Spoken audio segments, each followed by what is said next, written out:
गौतम से बात करने के बाद अवनी कार से बाहर देखने लगी। वो समझ गई थी कि मुंशी जी के पास गौतम से अच्छा जरिया नहीं था अपनी बात पहुंचाने का, लेकिन वो इस बात से बेखबर थी कि मुंशी जी ने गौतम के कहने पर ही ये सारा नाटक खेला था। वहीं दूसरी तरफ गौतम कार चलाते हुए बार बार अवनी को देख रहा था। अवनी से झूठ बोलने की बात उसे अंदर ही अंदर कचोट रही थी। अवनी, मुझे माफ करना, मैंने तुमसे झूठ बोला, लेकिन क्या करूं, इसके सिवाय मेरे पास कोई और रास्ता नहीं था। अगर तुम्हें सच बताता हूं तो मुंशी जी से किया हुआ वादा तोड़ना पड़ेगा, इसलिए अगले 1 साल तक मैं तुम्हें सच नहीं बताऊंगा। अग्रवाल हाउस से वापस आने के बाद सभी के चेहरे पर मायूसी छाई थी। सभी एक एक कर घर के अंदर चले गए। रात हो चुकी थी। गीता ने अंदर कदम रखते ही गौतम के ऊपर एक खड़ूस सास की तरह ताने बरसाने शुरू कर दिए। गौतम भी सिर झुकाए सुनता जा रहा था। शक्ल तो देखो इस ढीठ की, इतना सब कुछ सुनने के बाद भी बेशर्मों की तरह खड़ा है, मुंह में जैसे दही जमा रखा हो। अवनी के पूजनीय दादाजी ने अगर इस महान हस्ती से मेरी बेटी की शादी न कराई होती तो आज मेरी बेटी भी किसी बड़े घर की बहू होती। बड़ा घर तो छोड़ो, हमें तो अपने ही घर में एक भूत पालना पड़ रहा है। गौतम, बस बहुत हुआ, बहुत तोड़ ली तुमने घर बैठकर मुफ्त की रोटियां। तुम्हारी वजह से हमें हर वक्त लोगों के सामने जलील होना पड़ता है, इसलिए अब कहीं ना कहीं जाकर जॉब ढूंढो। हमारी हालत तुम जानते ही हो।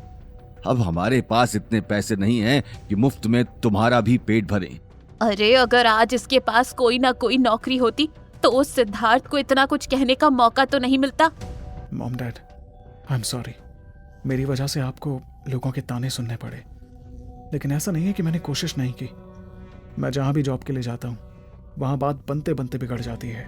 तो फिर साफ बोल दो कि जिंदगी भर हमारे सिर पर ही नाचना है। छोड़ो गीता, तुम भी कहां भैंस के आगे बीन बजा रही हो। गौतम ने अपना सिर शर्म से नीचे कर लिया। अवनी बिना कुछ कहे उसे देख रही थी। मैं कोशिश करूंगा कि जितना जल्दी हो सके कोई ना कोई नौकरी मिल जाए। कोई जरूरत नहीं है नौकरी ढूंढने की। कोई ऐसी वैसी नौकरी करोगे तो भी लोग ताने देंगे, उन्हें तो नया टॉपिक मिल जाएगा। इसीलिए यहीं घर बैठो और घर का काम करो। अवनी की बात के आगे गौतम कुछ कह नहीं पाया। गीता भी अपना सिर पकड़कर बैठ गई और गुस्से भरी निगाहों से गौतम को देखने लगी। अब जाओ, यहाँ खड़े खड़े किसका वेट कर रहे हो? जाकर खाना बनाओ। गीता की तीखी आवाज सुनकर गौतम किचन की तरफ चला गया। अगर दाल में नमक थोड़ा सा भी ज्यादा हुआ तो वह सारी दाल तुम ही बैठकर खाना। गीता ये कहते हुए अपने सिर को दबाने लगी। अपनी मॉम को इस तरह देखते ही अवनी उनके पास आकर बैठ गई। अवनी बेटा, क्यों जिद ले रखी है इस आदमी के साथ रहने की? अरे तेरे सामने इतना बड़ा रिश्ता है और तू उसे ठुकरा रही है। भगवान बहुत ही कम लोगों पर ही मेहरबान होते हैं, उनका आशीर्वाद मत ठुकरा। तलाक दे दे इस आदमी को। मॉम, आप ये बात कितनी बार भी दोहरा लीजिए, मेरा जवाब नहीं बदलने वाला। मेरा जवाब वही रहेगा, मैं गौतम को तलाक नहीं दूंगी। आखिर उसे तलाक देने की कोई वजह भी तो होनी चाहिए। उसने आज तक मुझसे ऊंची आवाज में बात नहीं की, मेरा हर कहा मानता है और तो और अपनी पूरी कोशिश करता है। अब अगर बात नहीं बन पाती तो इसमें इसकी क्या गलती? गीता ये बात कहकर सोफे से उठकर वहां से जाने लगी। तुझे तो कहना ही बेकार है।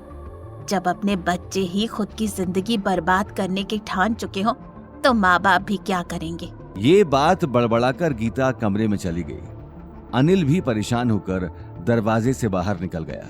वहीं गौतम ने किचन में रहकर अवनी की ये बात सुन ली थी।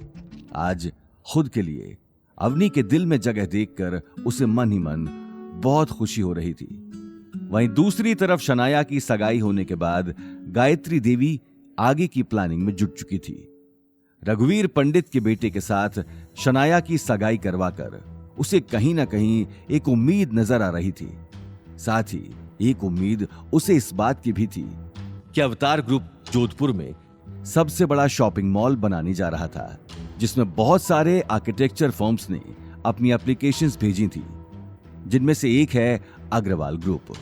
अपने पति हिम्मत अग्रवाल के जाने के बाद गायत्री देवी ने सारा बिजनेस अपने कंट्रोल में कर लिया था।